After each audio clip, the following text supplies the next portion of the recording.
Hello, नमस्कार मित्रों, छात्रों। आज हम लोग एसएसटी क्लास 9th में पाठ 4 वन्य समाज और उपनिवेशवाद के बारे में पढ़ेंगे।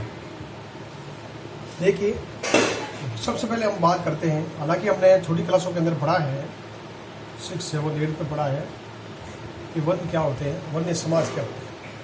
वन का मतलब होता है जंगल या वन, और समाज का मतलब होता है जो वनों के अंदर रहने वाले जितने भी प्राणी, जीव जंतु या कई बार जंतुओं के अलावा आदिवासी लोग भी यहाँ पर रहते हैं। तो आज हम लोग वन्य समाज और उपनिवेश बारे में पढ़ेंगे। वनों में रहने वाले हम लोग जानते हैं कि प्राचीन काल के अंदर ज़्यादातर लोग जंगलों में ही रहते थे और वहाँ रहकर अपना सभी प्रकार का कार्य करते थे। कहने का अर्थ यही है कि समाज इनका एक अलग होता था और वे अपना सारा जीवन जो है वो जंगलों में ही व्यतीत करते थे। अच्छा, अब धीरे धीरे क्या हो गया है कि जैसे जैसे जनसंख्या वृद्धि होती जा रही है, जंगल समाप्त होते जा रहे हैं।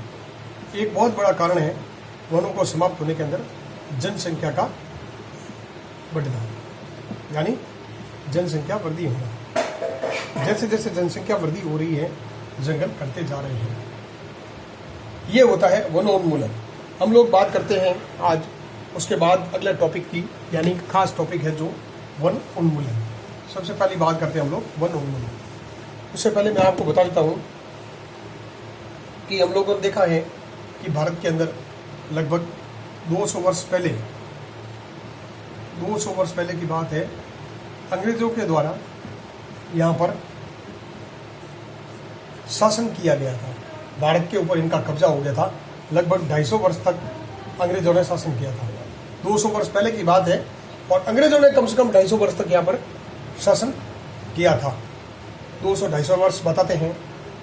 और अंग्रेजों ने हमारे यहाँ केवल मात्र वो व्यापार करने के लिए आए थे, लेकिन पूरा कब्जा कर लिया था।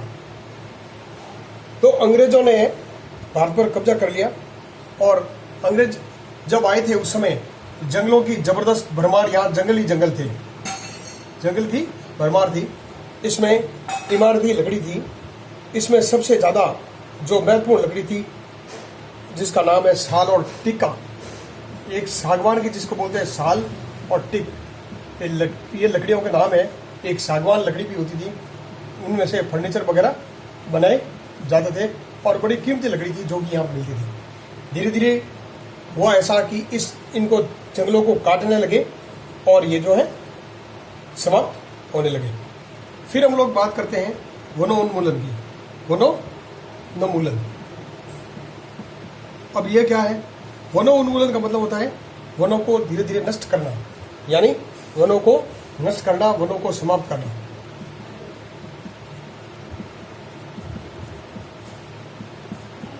वनों को नष्ट करना या वनों को समाप्त करना, ये किस लिए की जाती थी? क्योंकि हमने बताया साल और टीक की जो लकड़ी होती है वो ज़्यादातर फर्नीचर बनाने के लिए काम में आती है। इससे घरों के अंदर जो बड़े बड़े फर्नीचर बनाए जाते हैं। लेकिन सबसे बड़ी तादाद के अंदर लकड़ी कहाँ नष्ट हुई थी? ये हुई थी आपके रेल के बीच के अंदर लगाई जाने वाली पटरी। रेल के जो पहिए चैले हैं, रेल के जो पटरी कहते हैं, उनके बीच में जैसे ऐसे रेल की पटरी के बीच में जो पट्टे लगाए जाते हैं लकड़ी के, तो ये कई ज़्यादा संख्या में लगाए जाते थे और इसके कारण से लकड़ियों का ज़्यादा से ज़्यादा इस्तेमाल हुआ, काट कर उसको लगाया जाने लगा। यानी उसको बोलते थे लकड़ी के तख्ते।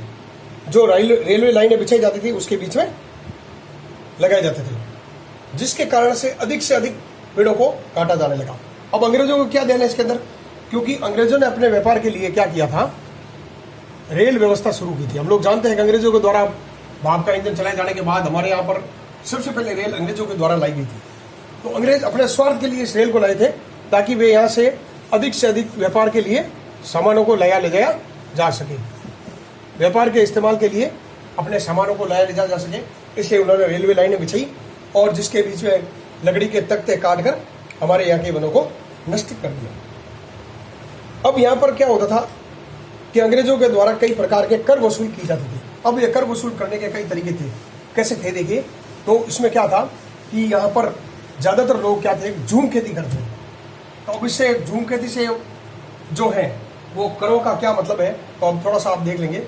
पहले तो देखते हैं आप झूम खेती कहते किसे हैं। झूम खेती का दूसरा नाम घुमंतु खेती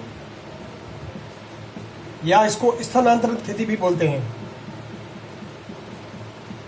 स्थानांतरित खेती, इसका अर्थ होता है, आप लोग मैं बोल रहा हूं नोट कर ले, कि खेती करने के बाद, एक बार खेती करने के बाद जंगलों के अंदर,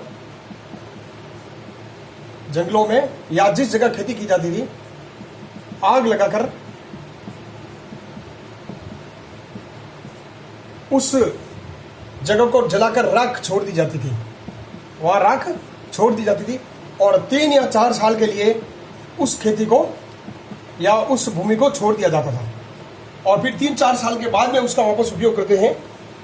ऐसे खेती को जो है झूम खेती या स्थानांतरित या घुमंतु खेती बोलते हैं। घुमंतु का मतलब यही होता है घूम घूम कर खेती करना। 3-4 साल के लिए उस जगह को छोड़ देना, जंगल जलाकर उसमें राख को छोड़ देना, जिससे वापस वो उपजाऊ हो सके। तो इस तरह से अंग्रेजों ने फिर क्या होता कि इस पर रोक लगा दी थी। वो इसलिए रोक लगाई थी क्योंकि जब लोग घूमेंगे या लोग इधर उधर जाएंगे, एक जगह पर रुककर खेती नहीं करेंगे, तो उसे अंग्रेजों को टैक्स जो है वसूल नहीं हो पाएगा।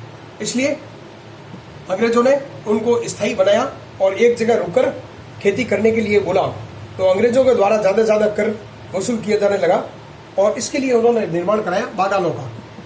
अब ये बागानों का निर्माण क्यों करवाया, जैसे चाय के बगीचे वगैरह होते हैं ना, ऐसे खेती कराने लगे एक जगह पर रुककर, जिससे वह एक जगह पर रुककर खेती करेंगे और अंग्रेजों के द्वारा ज्यादा से ज्यादा उस बागानों के अंदर से वो कर वसूल कर सकेंगे।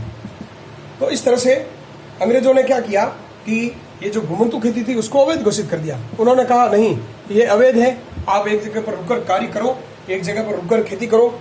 और जिससे उनका ये फायदा था कि वे एक जगह पर जब किसान रुके काम करेगा तो उससे अधिक वसूल कर सकेंगे। और अधिक कर वसूल करने के लिए अंग्रेजों ने क्या किया कि बागानों का निर्माण कर दिया।